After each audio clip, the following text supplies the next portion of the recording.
गोरखपुर विश्व रक्तदाता दिवस के शुभ अवसर पर एक वृहद कार्यक्रम का आयोजन गुरु श्री गोरक्षनाथ ब्लड बैंक में आयोजित किया गया। इस कार्यक्रम में रक्तदाताओं का सम्मान तथा विशाल रक्तदान शिविर आयोजित की गई।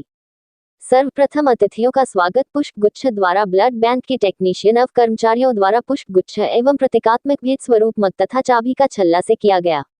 इसके पश्चात चिकित्सालय के निदेशक ब्रिगेडियर डॉक्टर DC ठाकुर द्वारा स्वागत भाषण दिया गया।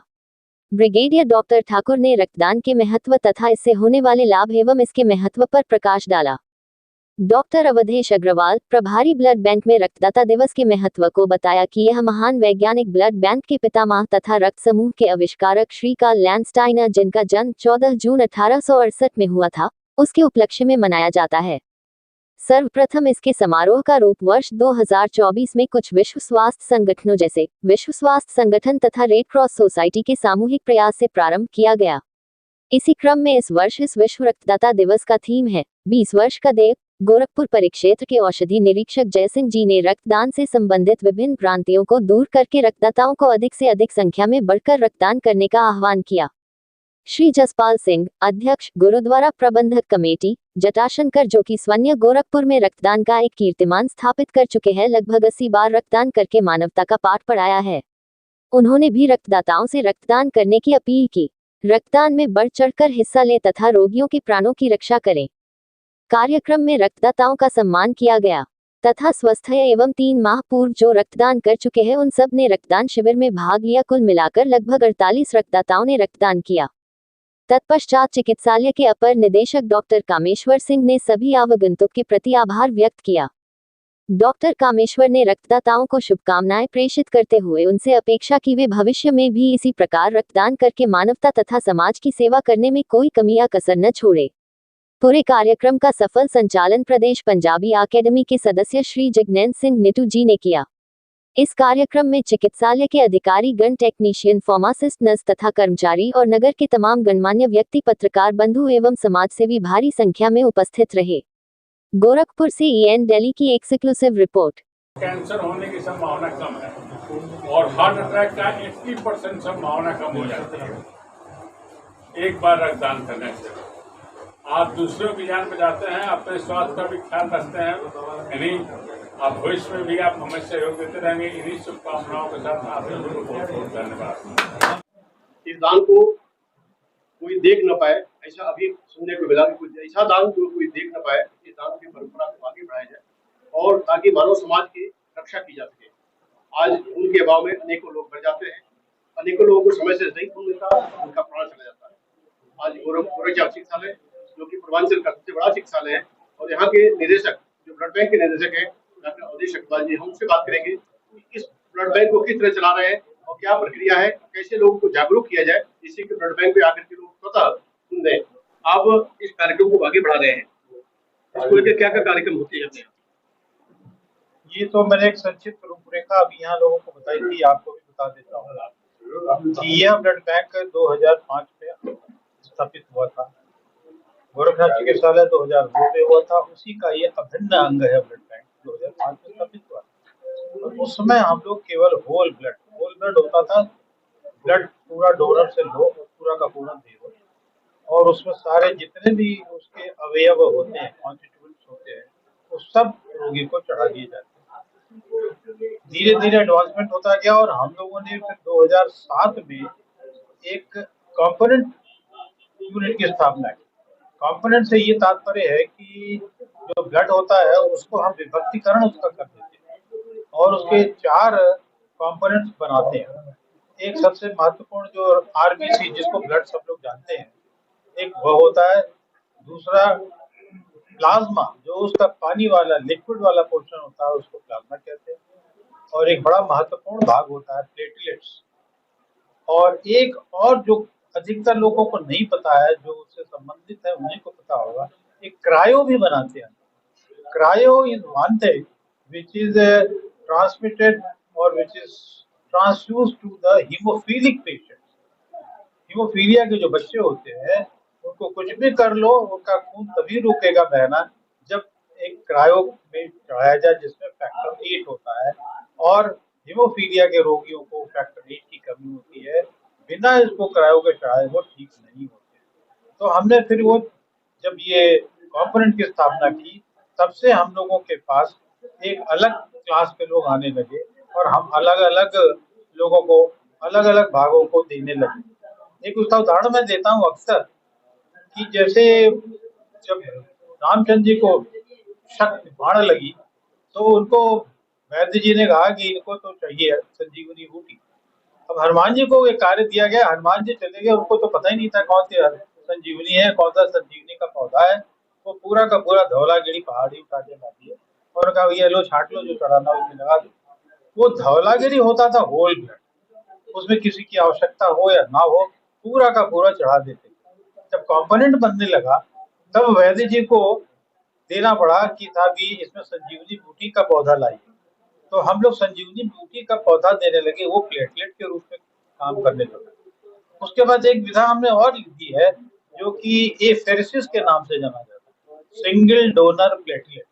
उस विधा में ये होता है कि प्लेटलेट केवल डोनर के शरीर से प्लेटलेट का दान होता है और सारे जो ब्लड के कंपोनेंट्स रहते हैं वो शरीर में साथ ही साथ वापस हो जाते हैं। तो शुद्ध करके पूरी तरह से प्योर जो संजीवनी बूटी होती है वो होता है एसडीपी, सिंगल डोनर प्लेटलेट। और डोनर को केवल प्लेटलेट दान करना पड़ता है, शेष ब्लड साथ ही साथ डोनर के शरीर में चला जाता है। फिर हमने यहाँ एक बड़ी मशीन लगाई प्लेटलेट एफेरेसिस की, जो कि उत्तर प्रदेश में उस समय कहीं नहीं थी और हम लोगों ने यहाँ आरंभ किया पहली बार। धीरे धीरे हमने इसमें एडवांसमेंट हम करते चले गए और ये पूरा का पूरा ब्लड बैंक कंप्यूटरीकृत कर दिया गया। और कंप्यूटरीकृत करने से ये लाभ हुआ कि जो मानवीय त्रुटियां होती थी वो हम लोग उसको उससे पार पा गए। लिखना चाहते हैं 5, लिख दिया 15, ये चीज नहीं होता था। तो कंप्यूटरीकृत करने से ये हो गया कि जो 5 होगा वो 5 ही होगा। फिर हमारा जो इशू होता था ब्लड का, उसको हम लोगों ने बार कोडिंग टेक्निक यहाँ लगाई। बार कोड से लेजर से उसको स्कैन करके जो स्पेसिफिक ब्लड पेशेंट का होता था, उसका जो कोड होता था, उसी को इशू करते हैं। मैनुअल में ये सब नहीं होता था। बार कोडिंग से, जैसे छोटा सा उदाहरण मोटे मोटे दे दूं कि मॉल वगैरह में जिस तरह से बार कोडिंग से सामान इशू होता था, वही बार कोडिंग से हम लोग ब्लड इशू करने लगे। इसके अतिरिक्त हम लोगों ने एक बहुत बड़ी मशीन लगाई। मशीन तो बड़ी नहीं थी, बड़ा काम वो करता है। उत्तर प्रदेश में अभी भी मुझे नहीं लगता कि कहीं बायोमेट्रिक्स है। एक बायोमेट्रिक्स लगाई। बायोमेट्रिक्स से क्या होगा कि ये हमारा ब्लड बैंक बड़ा ब्लड बैंक है प्रदेश का और इसकी ख्याति बहुत दूर दूर तक फैली। हम लोग पूरे प्रदेश में यहाँ से ब्लड देते हैं। रेयर ग्रुप जो होते हैं, जो RH नेगेटिव होते हैं, वो नेगेटिव, बी नेगेटिव, ए नेगेटिव, या रेयरेस्ट ऑफ रेयर होता है AB नेगेटिव, इस सब को आपूर्ति हम पूरे प्रदेश में करते हैं। तो इतने भारी मात्रा में जब ब्लड सप्लाई होती है, उसी रेशियो में प्रोफेशनल डोनर, व्यावसायिक रक्तदाता भी यहाँ पे आता रहता है और चक्कर लगाता रहता है और जो रोगी है उनको अपने चंगुल में फंसा के किसी तरह से उनसे धन लेकर अपना रक्त दे देता है। और व्यावसायिक रक्तदाता का मैं बताऊं, रक्त बड़ा दूषित होता है। आज यहाँ ब्लड दे देता है, कल किसी और ब्लड बैंक में जाके देगा, तथा अपने ब्लड को बढ़ाने के लिए नाना प्रकार के उपाय करता है, जो कि ठीक नहीं है। और उसके अलावा उसको इन्फेक्शन वगैरह होते रहते हैं। तो ईश्वर न करे कभी ये काम हो जाए कि पेशेंट एक व्यावसायिक रक्तदाता के चक्कर पड़ जाए। तो हमने यहाँ पे एक बायोमेट्रिक्स की व्यवस्था कर दी। हम लोग बहुत बढ़िया काम कर रहे हैं, जिससे आम पब्लिक को बहुत फायदा मिल रहा है। तो आप जागरूकता फैलाने के लिए, तो पब्लिक में जागरूकता फैले, ब्लड डोनेशन में जो हिचक लोगों के अंदर है, इसके लिए क्या करते हैं? इसके लिए हम लोग समय समय पर कैंप लगाते हैं। जो हमारे रक्तदान शिविर होते हैं, उसमें हम दान भी कराते हैं और हमारे जो टेक्नीशियंस हैं, हमारे जो अधिकारी हैं, ये लोग रक्तदान के विषय में बातचीत करते हैं, बताते हैं लोगों को, इसके विषय में ये बताते हैं। भ्रांतियां जितनी फैली है उसको दूर करने की चेष्टा करते हैं। जैसे भ्रांतियां कमजोरी हो जाती है, कुछ कुछ तो माएँ ये कह देती हैं कि हम जो छठी का दूध पिलाए उसका असर समाप्त हो जाएगा अगर हमारा बेटा ब्लड दे देगा। पति को वो अपने खून नहीं देने देती है, वो रोती है, चिल्लाती है, लग रहा है कि उनको कुछ हो रहा है, लेकिन उनका पति ब्लड दे रहा है तो वो चिल्लाने लगती है। तो ये सारी भ्रांतियां दूर करते हैं कैंप से। और हमारे पास लिटरेचर है, हम कई यहाँ पे फोल्डर्स बना रखे हैं जिसमें हैंडबिल्स रहते हैं। उस हैंडबिल्स को हर डोनर को जो हमारे यहाँ ब्लड देने आता है उसको वो फोल्डर देके डिफरेंट जितने भी हमारे हैंडबिल्स हैं वो उनको देते हैं, वो पढ़ते हैं और उनको कहते हैं कि आप जाइए और गांव में और लोगों को जहाँ रहते हैं पढ़ाइए। जिससे थोड़ी जागरूकता हम यहाँ पे पैदा कर सकते हैं। समय समय में संगोष्ठियाँ करते रहते हैं, सम्मेलन करते रहते हैं, उसमें नाना प्रकार के लोग, चिकित्सक लोग, वैज्ञानिक लोग आते हैं, वो इस विषय में बात करते हैं। इस तरह से धीरे धीरे आज पिछले 20 वर्षों में काफी जागरूकता फैला कर चुके हैं।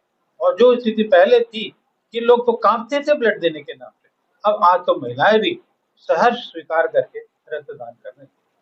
अभी हमारे बीच बैठे हुए हैं जो कि 80 बार ब्लड डोनेट कर चुके हैं, जिस भ्रांति को खारिज करते हैं कि इस तरह की कोई बात नहीं, ब्लड देने से बहुत सारे फायदे हैं। हमारे साथ है आपका नाम जसपाल सिंह, हमारे बीच में जसपाल सिंह जी हैं। आप बता सकते हैं कि आपको ये हिचक क्यों नहीं आती? 80 बार ब्लड दे चुके हैं आप।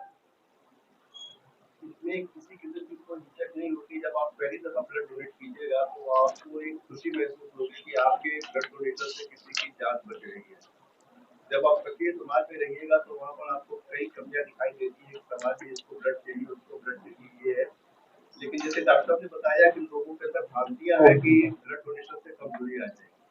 मैंने 80 बार ब्लड डोनेशन दिया है, कोई एक्स्ट्रा खाना नहीं खाया है, कोई एक्स्ट्रा डाइट नहीं ली है, कोई एक्स्ट्रा दवाइयाँ नहीं ली है। अपने आप जो भी हम लोगों का ब्लड निकलता है उसका वॉल्यूम केवल 24 घंटे के अंदर उसका वॉल्यूम फिर शरीर के अंदर नहीं वो पूरा हो जाता है और उसकी क्वालिटी जो है वो 21 दिन के अंदर पूरी तैयार हो जाती है। हम 21 दिन के बाद भी ब्लड डोनेट कर सकते हैं, लेकिन WHO के अनुसार हमको 3 महीने का समय दिया गया है। 3 माह पर हम एक दफा रक्तदान करेंगे।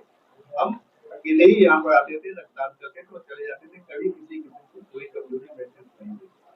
हमारे दर्शकों को क्या बताना चाहेंगे जो भ्रांति मन में फैली हुई है, उसे कैसे दूर हो और फिर ब्लड देने से क्या क्या फायदा कैसे बताएं? लेकिन जब आप शरीर में ब्लड दीजिएगा, रक्तदान कीजिएगा तो आपके अंदर रक्त बनने की प्रक्रिया बहुत तेज होती है।